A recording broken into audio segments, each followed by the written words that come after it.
দোকান থেকে কিনে খাওয়ার কথা ভুলেই যাবেন। এর স্বাদ এতটাই দুর্দান্ত হয়, যাকে খাওয়াবেন সবাই দেখবেন রেসিপি জানতে চাইবে।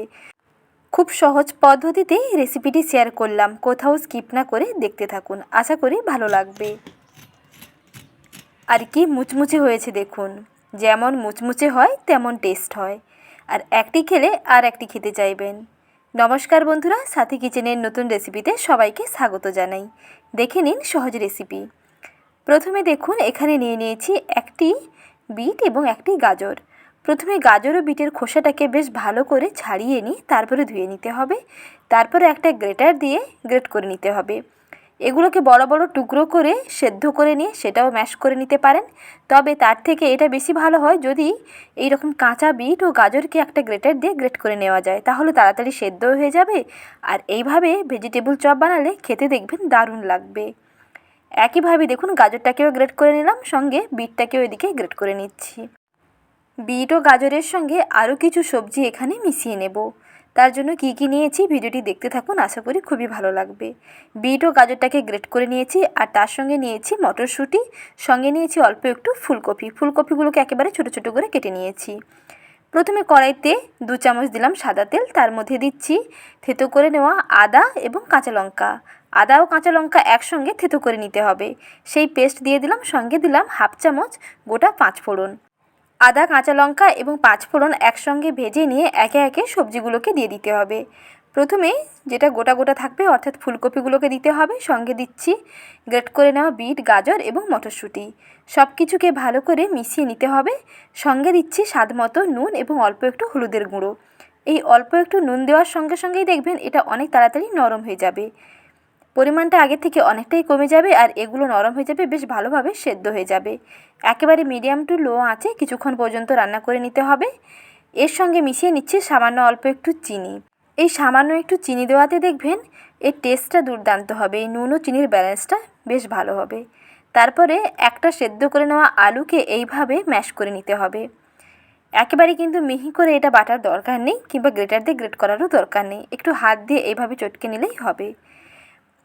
ম্যাশ করে নেওয়া আলুটা এর সঙ্গে মিশিয়ে নিয়ে আবার কিছুক্ষণ মিডিয়াম টু লো আঁচে রান্না করতে হবে। পারলে একটা ঢাকা চাপা দিয়ে রান্না করে নিন।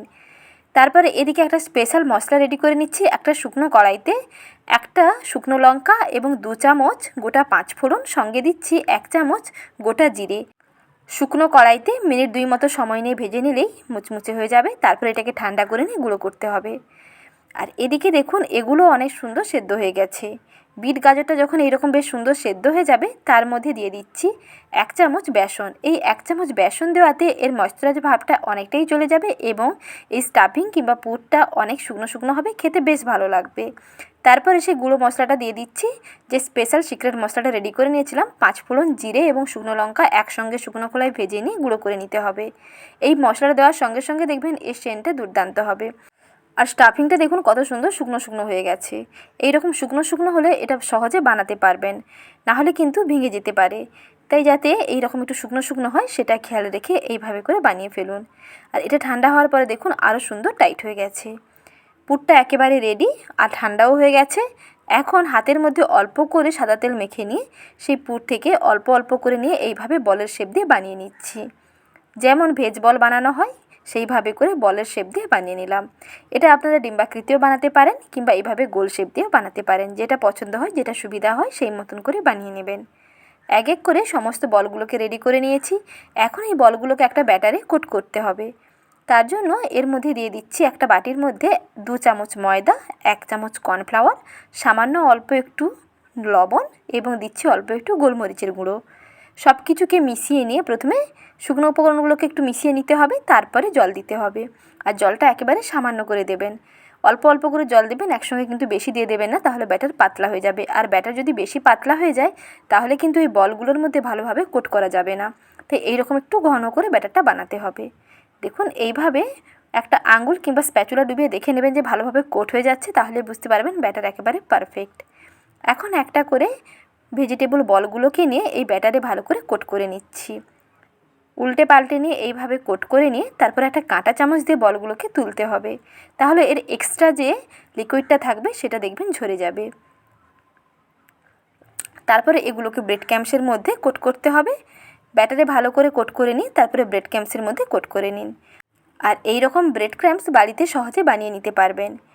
5 থেকে 6টা স্লাইস ব্রেড নিয়ে তারপরে একটু তাওয়াতে সেঁকে নিন। একটু মুচমুচে হয়ে গেলে তারপরে মিক্সার জারে এইভাবে গ্রাইন্ড করে নিন। তাহলে দেখবেন বাড়িতে সহজে ব্রেড ক্রাম্বস তৈরি করে নিতে পারবেন। আর ড্রাই করে নেওয়ার কারণে এই ব্রেড ক্রাম্বস অনেকদিন পর্যন্ত স্টোর করেও রাখতে পারবেন। এখন একইভাবে সমস্ত ভেজিটেবল বলগুলোকে রেডি করে নিচ্ছি। একই প্রসেসে সবগুলো বলকে রেডি করে নিতে হবে। প্রথমে এইরকম ব্যাটারে কোট করতে হবে, তারপরে একটা কাঁটা চামচ দিয়ে তুলে প্রথমে ব্রেড ক্রাম্বসের মধ্যে রাখতে হবে।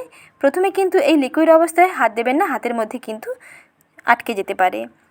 তাই হাতটাও দেখুন একেবারে ক্লিন আছে। এইভাবে করে বানালে সহজে ভেজিটেবল বলগুলোকে বানিয়ে নিতে পারবেন। এইভাবে সিঙ্গেল কোট দিয়েও বানাতে পারেন, কিংবা যদি ডবল কোট দিয়ে বানাতে চান তাহলে এগুলোকে আবারও ব্যাটারে ডিপ করবেন, তারপরে আবারও ব্রেড ক্রাম্বসে কোট করে নিলেই ডবল কোট দিয়ে রেডি হয়ে যাবে। যেটা পছন্দ হয়, যেটা সুবিধা হয় সেই মতন করে বানিয়ে নেবেন। ওপরটা যদি একটু বেশি পুরু চান তাহলে অবশ্যই ডবল কোট দেবেন। আর যদি এইভাবে বানাতে চান সেটাও কিন্তু বেশ ভালো হয়। এখন এগুলোকে ডুবো তেলের মধ্যে ভাজতে হবে। আর তেলটাকে কিন্তু মিডিয়াম টু হাই হিটে প্রথমে গরম করে নিয়েছি। গরম তেলের উপরে বলগুলোকে দিয়ে তারপরে একেবারে মিডিয়াম টু লো আঁচে ভাজছি। কিছুক্ষণ সময় নিয়ে উল্টে পাল্টে ভেজে নিতে হবে, তাহলে ভেতর থেকে খুব সুন্দর ভাজাও হবে আর ওপরে বেশ মুচমুচে হবে। এটাকে কিন্তু একেবারে হাই হিটে ভাজবেন না, সঙ্গে সঙ্গে একেবারে পুড়ে যাবে কিংবা লাল হয়ে যাবে। তাই মিডিয়াম টু লো ফ্লেমে ভাজবেন। একটু সময় নিয়ে ভাজলে দেখবেন ভীষণ মুচমুচে হয়। কতটা ক্রিস্পি হয়েছে দেখুন। এইভাবে যদি বাড়িতে বানিয়ে নিতে পারেন তাহলে কিন্তু আর দোকান থেকে কিনে খাওয়ার কথা ভুলেই যাবেন। বাড়ির ছোট থেকে বড় সবার দেখবেন ভীষণ পছন্দ হবে। তাহলে দেরি না করে আজই বানিয়ে ফেলুন। সঙ্গে লাইক, শেয়ার এবং সাবস্ক্রাইব করতে কিন্তু ভুলবেন না। আজ এই পর্যন্ত। রেসিপি দেখার জন্য ধন্যবাদ।